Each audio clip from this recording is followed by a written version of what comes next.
আজকে আমার ওয়াইফ আমার জন্য একটা টি শার্ট কিনে এনেছে। বললো পরে দেখো তো। আমি পরেছি টি শার্টটা। বললো খুব ভালো লাগছে তোমাকে, একদম ঠিক সাইজ। আমি তোমাদের দেখাতে চাই কত সুন্দর একটা টি শার্ট। দেখো, দেখুন কি সুন্দর হাওয়া ঢুকছে, মোটামুটি আরেকজনের মতো জায়গা আছে। এই এই জিনিসটা বেশ ভালো ফিটিংস, তাই না? Perfect size. বললো, আমাকে বলছে এটা এক সময় তো শ্রিঙ্ক করবে। কবে কবে শ্রিঙ্ক করবে? 2050 তো শ্রিঙ্ক হয়েই যাবে নিশ্চয়ই, তাই না? প্লাস এত যখন ভালো বলছে, আমি দেখলাম এনেছে, যখন দেখি দামটা কত। আপনার দামটা একবার দেখুন।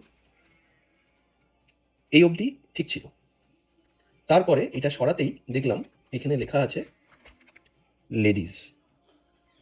আমার কি এমন টাইম চলে এলো, আমরা আলটিমেটলি লেডিজের জামা পরবো বিকজ এটা $1। এই হচ্ছে বাজেট ফ্রেন্ডলি।